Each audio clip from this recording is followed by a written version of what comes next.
Since you were also cheating, we're even now. My wife of 5 years admitted cheating.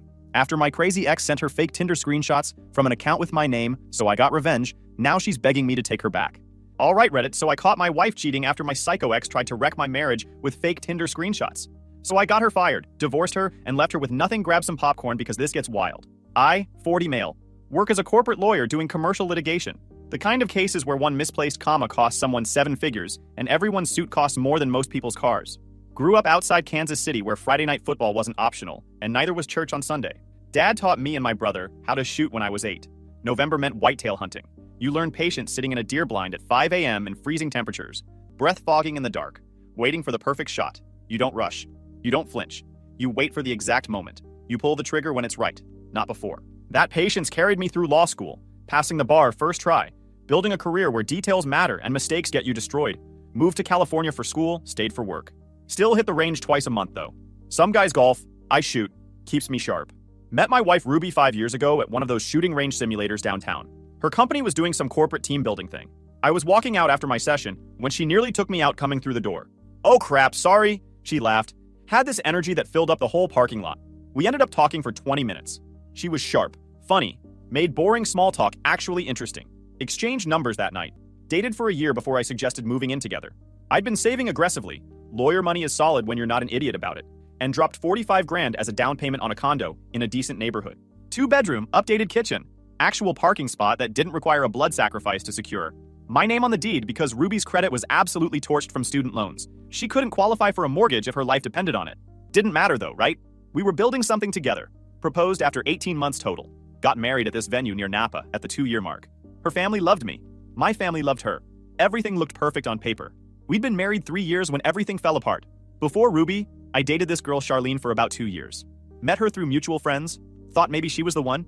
She wasn't. I ended things when it became clear the relationship was going nowhere. She was clingy, possessive, made everything about herself. Classic controller type who freaks out when you have your own life. She did not take the breakup well. I'm talking showing up at my office, calling from different numbers, creating fake social media accounts to keep tabs on me. Eventually she moved to another state, and I figured that was the end of it. Ancient history footnote in my dating resume. When Ruby and I got serious, I mentioned Charlene once. Yeah, I had an ex. It ended badly. We don't talk. Moving on. Ruby seemed cool about it. Then one random Tuesday, I'm prepping for a deposition and my phone buzzes. Number I hadn't seen in over a year.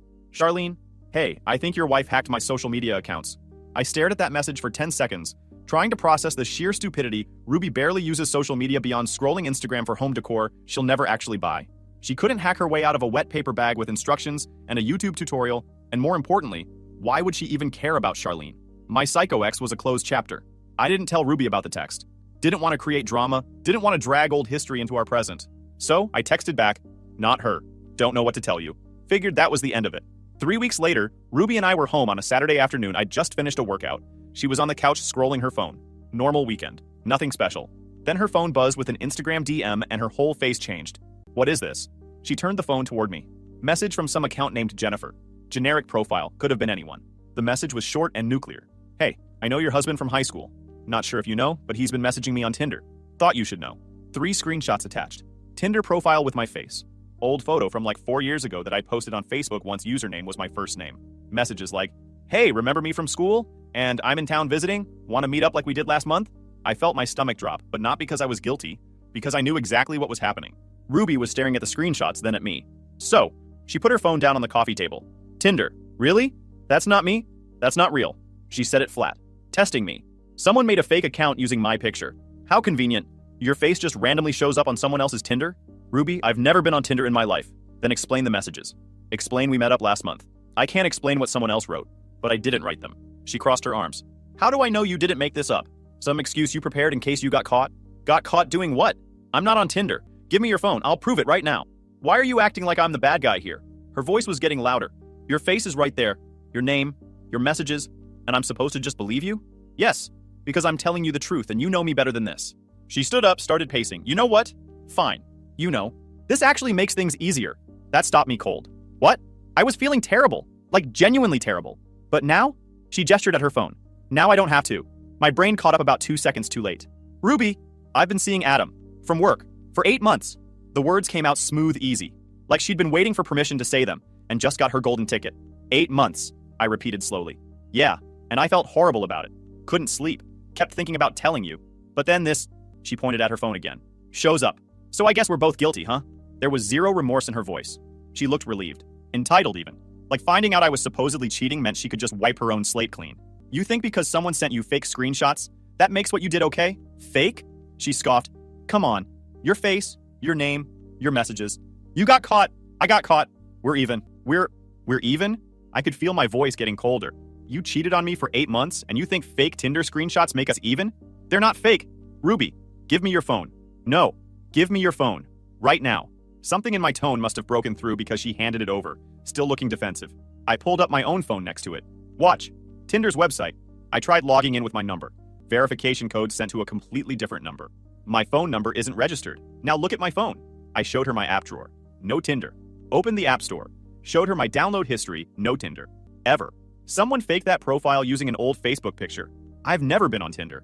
I'm not cheating on you. Her hands started shaking, but instead of looking apologetic, she looked panicked. Like a kid who just realized their excuse for skipping school fell apart. But the messages are fake. Completely fabricated. Probably by my psycho ex Charlene trying to mess with our marriage. I walked to my office, grabbed my laptop, came back. I know exactly who made that fake profile. Pulled up Charlene's number, hit call. Put it on speaker. She answered on the second ring. Hello? Charlene, did you make a fake Tinder profile using my picture? Silence. Then this nervous little laugh. I don't know what you're... Yes or no? Did you make a fake Tinder account and send screenshots to my wife? More silence. Ruby was staring at the phone like it might explode. Fine, yes. But you deserved it after what you did. What I did? I broke up with you 2 years ago. You broke my heart and then got married and rubbed it in my face. By existing? By living my life? We don't even talk, Charlene. Her voice went high and defensive. Your wife deserved to know what kind of person you really are. The truth is you're unhinged. Thanks for confirming. This call's being recorded, by the way. I hung up. Ruby couldn't look at me. That was your ex? Yep. My psycho ex who I didn't bother telling you about when she started harassing me because I didn't want to stress you out. Guess I should have mentioned it. Then my voice got louder.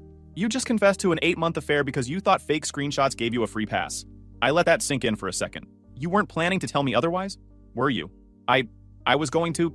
No, you weren't. You felt guilty but not guilty enough to actually come clean. But the second you thought I was cheating, you couldn't wait to get it off your chest. Like it suddenly didn't count anymore. She tried to say something, but nothing came out. I didn't mean... Yeah, you did. You absolutely did. You felt relieved, like you'd been handed a get-out-of-jail-free card. Her voice went quiet. I ended it last month because I felt terrible. You felt terrible but not terrible enough to tell me. You needed to think I was cheating too before you could admit it. That's not fair. She tried to reach for me. I stepped back. Pack your things, you're leaving. What? Pack your things. You're leaving. Right now. The panic on her face turned into anger. You can't just kick me out. Actually, I can. My name's on the deed. My money for the down payment.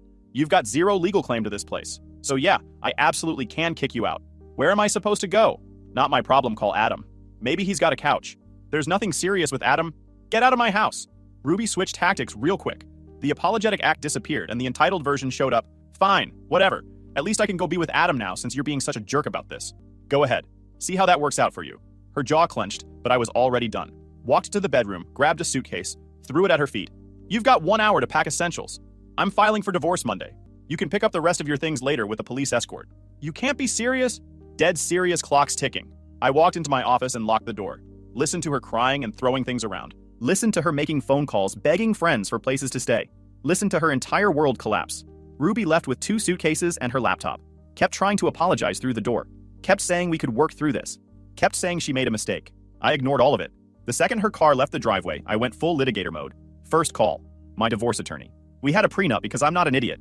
My family owns land back in Kansas, generational property, nothing crazy, but enough to protect the prenup was crystal clear. Infidelity means the cheating spouse gets nothing. Zero. Nada. My attorney sounded almost impressed when I explained Ruby had confessed to the affair. She asked if I had proof. I told her to give me 48 hours. Second move. Documentation time. Our phone plan was in my name, so I pulled the records. Found patterns immediately. Calls and texts to the same number. Lot of activity during work hours. Lot of activity late at night when she claimed she was working overtime. I spent 6 hours building a timeline. Exported everything to a spreadsheet color-coded by frequency. Red for daily contact, orange for multiple times per week, yellow for suspicious timing. The pattern was so obvious it might as well have been a neon sign peak activity between 11 p.m. and 1 a.m. on weeknights. Long calls during her supposed lunch breaks. Text clusters every single day for the past 8 months, credit card statements next. Our cards were separate, but I had access through our joint account for her card. Hotel charges in the middle of weekdays. dinner reservations for 2 at romantic spots. Downloaded 6 months of statements. Highlighted every charge that didn't match her normal spending pattern. Boutique hotel downtown, $287 Wednesday afternoon. Same hotel 2 weeks later, $312. Romantic restaurant charges on nights she'd texted me saying she was working late. Cross-referenced the hotel charges with her work calendar that synced to our shared account. She'd marked those days as client meetings and off-site work sessions. Real subtle. By Sunday night, I had a complete dossier. Phone records with highlighted patterns. Credit card statements with suspicious charges circled calendar entries showing her lies. Screenshots from her cloud storage that was still synced to our home computer. Photos of her and Adam at restaurants, at hotels, at a weekend trip she told me was a work conference. Everything timestamped. Everything admissible in court. 47 pages total in a professional folder with tabs and highlights. Evidence isn't just about having it. It's about presenting it so clearly that arguing becomes pointless. Third move. This is where it gets interesting. Ruby worked at a consulting firm sales rep. Decent money, nothing spectacular. Adam was her supervisor. Direct supervisor. Her boss. Now here's the fun part. That consulting firm? They did work with my law firm. We handled their contract disputes, employment issues, corporate litigation. I knew the executives. Knew the CEO personally. We'd worked together on 3 separate cases. And I knew their employee handbook inside and out because we'd helped revise it 2 years ago. Section 4.7. Workplace relationships. Explicitly forbids romantic or sexual relationships between supervisors and subordinates. Ethics violation, termination with cause. No exceptions. Monday morning, I called my attorney first and confirmed everything was solid. She was impressed with how fast I'd worked. I reminded her, I'm a commercial litigator. This is Tuesday, for me. Then I called the CEO's direct line. Told him I needed to discuss an ethics situation involving Section 4.7 and 2 of his employees. He said he had a client lunch at noon and told me to meet him there instead. I brought the file, watched his expression shift as he reviewed it. The phone records showing the pattern, the hotel charges, the photos. He went from curious to concerned to downright angry by page 3. He asked how long this had been going on. I told him 8 months. They were using company time for personal meetings, hotel visits during work hours, expenses that could potentially be argued as misuse of company resources if you looked close enough at her expense reports. He closed the folder and his jaw tightened. Told me this was a clear violation of policy we'd both worked on. Said he appreciated me bringing it to his attention professionally. Then he said he'd handle it immediately, and that this kind of thing created massive liability exposure for the company. I reminded him I wasn't asking for favors, just making sure the documentation was clear. He nodded and said he understood completely. He told me with evidence this clear and the liability exposure, he was fast-tracking the investigation. Called an emergency board meeting for the next day to review termination recommendations. Fourth call, Adam's wife. Found her number through Ruby's contacts that were synced to our iPad. Told her who I was, and that I needed to share something about her husband. I sent her everything. Every receipt, every phone record, every photo. Then I hung up and let the information do its job. By Monday night, Ruby was blowing up my phone from different numbers. I let them all go to voicemail. She left messages saying they were investigating her at work. Asked if I'd done something. I didn't respond. Tuesday morning, Adam's wife called me. Asked if everything I'd sent was real. I told her every word. Said I was sorry she had to find out this way. She said he was denying everything.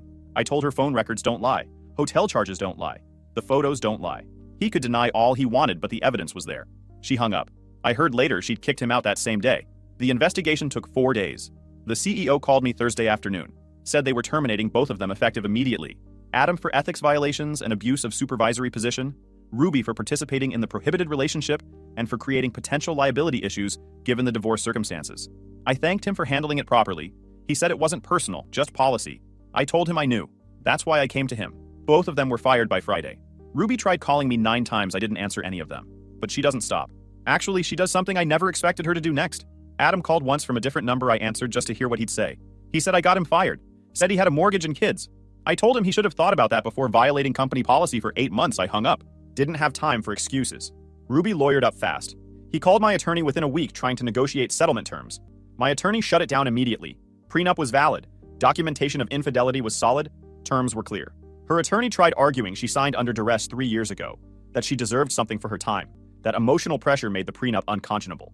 My attorney actually laughed at that one, told him we had the full documentation and the judge had upheld prenups on clearer cases than this. If Ruby wanted to drag this into public record, we were happy to oblige. That ended the conversation real quick. 2 weeks later, Ruby showed up at my door unannounced. Looked rough, but the attitude was still there. Lost her job, couldn't find work. But instead of asking for help, she was demanding it like I owed her something.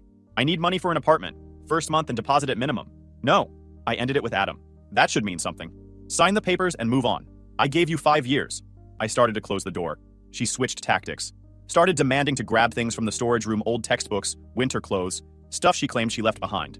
I told her no, but she kept pushing. Said she needed her things, Had a right to her belongings. Wouldn't take long, I figured she'd try something, but wanted to see how far she'd actually go. Told her 5 minutes and I'd be watching the door. She went in. I gave her 3 minutes, then walked back to check. Found her wrapping my rifle case in her winter jackets. Not even her jackets. Mine from the hall closet, just layering them around it, trying to hide the shape. What are you doing? She jumped. Started talking fast. Just grabbing my stuff. That's a $2,000 rifle, and those are my jackets. None of it's yours. Put it back.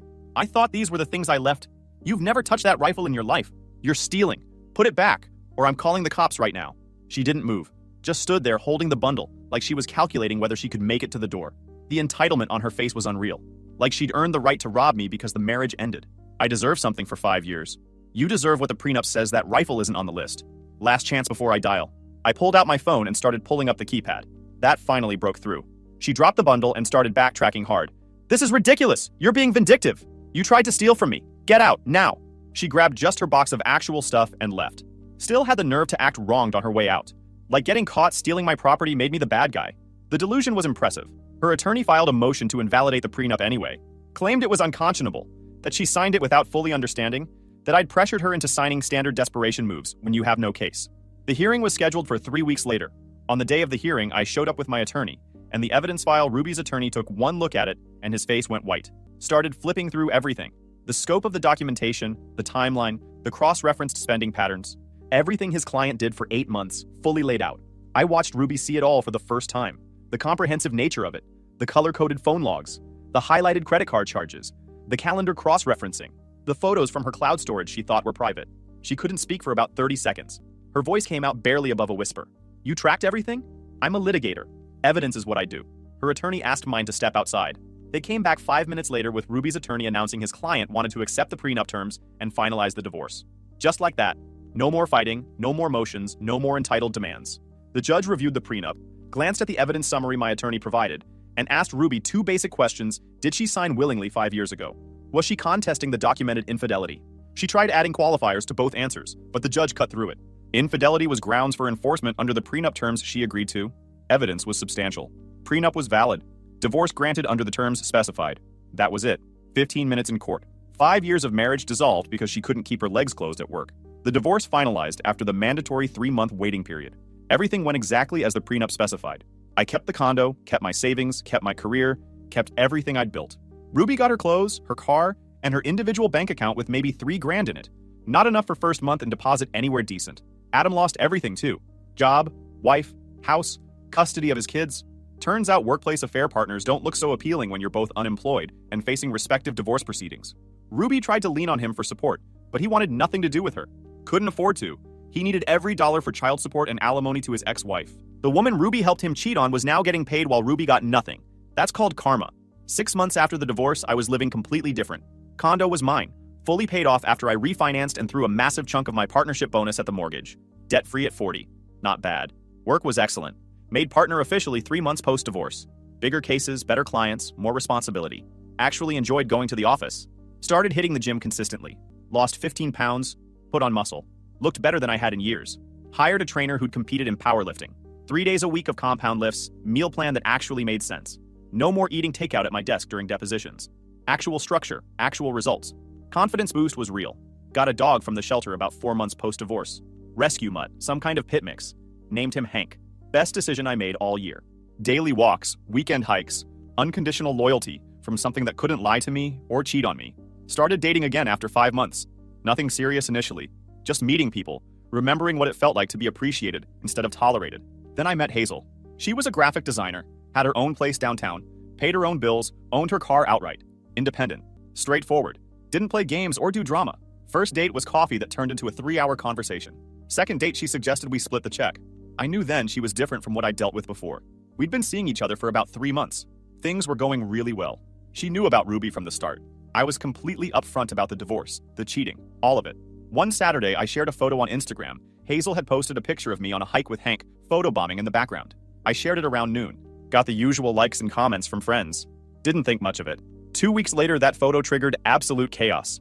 It was a Thursday evening. Hazel was over at my place. We were making dinner, she was chopping vegetables, I was dealing with the grill on my balcony, Hank was passed out on the couch. Normal. Peaceful. Exactly what life should be. Then my doorbell rang around 7:30. Not a knock. The actual doorbell. Which was weird because nobody just shows up unannounced. I looked through the peephole and my brain completely froze. Charlene, standing on my doorstep looking like she'd driven straight here without thinking it through. Who is it? Hazel called from the kitchen. My psycho ex. Stay inside. I opened the door but kept the security chain on. Charlene, what are you doing here? I saw your Instagram post. She was smiling, but her eyes had that unhinged quality I remembered with that girl, Hazel. And I needed to see you. To tell you I'm sorry for everything with the Tinder thing. I was hurt and angry, but I'm over it now. I've changed. I thought maybe we could talk. Talk about what? We broke up over 2 years ago. I know, but I've had time to think, and I realized we were good together. We could be good again. Charlene, you faked a Tinder profile to destroy my marriage. You're not someone I want in my life. Ever. That was a mistake. You need to leave. Right now. Just give me 5 minutes. No. Leave now or I'm calling the cops. She didn't move. Just stood there looking at me like I'd suddenly changed my mind. Like showing up unannounced and asking for another chance was somehow romantic, instead of completely unhinged. I drove 3 hours to get here. That's your problem, not mine. You have 30 seconds to get off my property. Please, I know I messed up, but I've changed. 20 seconds. You can't just... 10 seconds. She finally registered that I was serious. Started backing away slowly, still talking. You're making a mistake. That girl in your picture? She'll never understand you like I did. I closed the door, locked it, went back to the kitchen where Hazel was watching with raised eyebrows. Well, that was dramatic. She's always been dramatic. About 7 minutes later, the doorbell rang again. I figured Charlene came back for round 2. Looked through the peephole ready to just call the cops immediately. But it wasn't Charlene. Ruby. Standing on my doorstep, looking between my door and the parking lot where I could see Charlene still sitting in her car. This was about to get very interesting. I opened the door again. Chain still on. Ruby, what are you doing here? I came to talk to you. She stopped. Looked toward Charlene's car. Who is that? Is someone else here? Not your concern. Is that another woman? Are you seeing someone? Again, not your concern. We're divorced. I saw your Instagram with that Hazel girl. And now there's another car out here. Is that her? Before I could answer, Charlene got out of her car, saw Ruby at my door, and immediately walked over like she had any right to be part of this conversation. What are you doing here? Ruby's voice was sharp, territorial. Charlene stopped a few feet away. What am I doing here? What are you doing here? I came to talk to my husband. Ex-husband, I corrected from behind the door. Very much ex. And you're the psycho who ruined our marriage. I didn't ruin anything. You ruined it yourself by screwing your boss for 8 months.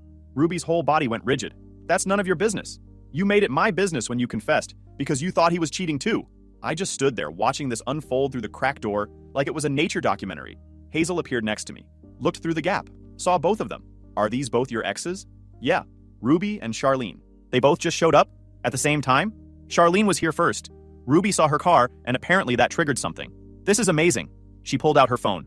I'm recording this. Ruby and Charlene were fully arguing now. Ruby kept saying she was actually married to me and had more right to be there. Charlene kept saying Ruby destroyed her own marriage and had no right to anything. Ruby said at least she didn't catfish people. Charlene said at least she didn't cheat. Remind me never to make you mad, Hazel said, filming. My neighbor came out onto his balcony with a soda. His wife appeared next to him. They both just stood there watching Ruby took a step toward Charlene. He's not interested in you. He never was. That's why he ended things. And he's not interested in you. That's why he divorced you and took everything. At least I was actually married to him. Yeah, and you destroyed it by sleeping with your boss. They were chest to chest now, both trying to outplead their case to me through the door. This is incredible, Hazel said. Are they seriously fighting over you right now? Looks like it. My entire building was getting free entertainment. Ruby turned back toward my door. Please, I know I messed up, but I ended things with Adam. I've changed. I just want a chance to explain. You had 8 months to explain you chose to lie instead. Charlene pushed past Ruby. I'm the one who deserves another chance. I made one mistake out of pain. She made 8 months of choices. You literally catfished him with a fake Tinder. Ruby shoved Charlene back. You literally cheated on him for almost a year. They started shoving each other. Actual pushing. Ruby's shoe came off. Charlene stumbled back into my mailbox. Both of them yelling over each other about who deserved forgiveness more. Hey, stop. I said it loud enough to cut through their argument. Both of you need to leave, now. They ignored me completely. Ruby shoved Charlene again. Charlene grabbed Ruby's jacket. I'm serious. Stop fighting and leave my property or I'm calling the police. Still nothing. They were too busy screaming at each other to even acknowledge I'd spoken. My neighbor yelled from his balcony, $10 on the blonde! His wife smacked his arm, but she was laughing. I pulled out my phone and called 911. Ruby and Charlene didn't even notice I was on the phone. They were too busy arguing about who had screwed up worse, Charlene was saying. At least she'd never been married to me, so technically she couldn't cheat. Ruby was saying at least she didn't create fake profiles to destroy lives back and forth. Are they seriously not noticing you're calling the cops? Hazel was trying not to laugh. They're too focused on each other? 5 minutes later, 2 patrol cars pulled up. The fight was still going. Ruby had grass stains on her knees. Charlene had a small scratch on her cheek. Both looked completely unhinged. The cops separated them. Both women immediately started explaining to the officers that they had a connection with me and just wanted to talk. One cop was a woman in her 30s. She looked at both of them, looked at me, raised an eyebrow like she'd seen some things. But this was new territory. I came outside. Security chain off now that backup was here. Officers, I want to press charges for trespassing. Both of them. I've been preparing restraining order paperwork actually. This timing is perfect. Ruby looked at me with pure desperation. Please, I just wanted to talk. I said nothing. Charlene started crying. But we were good together before. We dated 2 years. I broke up with you, remember? The female cop was taking notes, shaking her head slightly. So they both showed up uninvited to... what exactly? No idea. I already had restraining order paperwork drafted this morning actually. I was going to file Monday. This just makes the case stronger. Her partner was trying not to smirk. Did you know the other would be here? He asked both women. They both said no at the same time, then glared at each other. So you both independently decided to show up at his house uninvited on the same night? Neither of them had a good answer for that. Do you want them arrested, sir? I want them gone and I want the restraining orders filed tomorrow morning. Both women got handcuffed. Ruby kept trying to explain herself. Charlene kept crying about how this was all a misunderstanding. They got put in separate patrol cars, probably for their own safety at that point. The cops finished taking statements, told me I could come to the station tomorrow to file formal restraining order requests, and drove off with both exes in custody. I went back inside. Hank was still asleep on the couch, completely oblivious to the chaos. So that's what happens when you post a picture on Instagram, Hazel said, re-watching the video, apparently. Should I be worried about becoming ex number 3? No, you're good. Filed for restraining orders against both Ruby and Charlene the next morning. The judge took one look at the police report, the photos of them fighting on my lawn, and the prior evidence of harassment, and granted both orders immediately 1-year protection orders. No contact, no proximity, no social media interaction. Meanwhile, my life kept getting better. Partnership came through officially bigger cases, better clients, significantly more money. Started investing aggressively, bought another rental property, built actual wealth. Hazel and I have been together for over a year now. Talking about moving in together, no rush. She's got her own life. I've got mine. We fit together without forcing anything I want.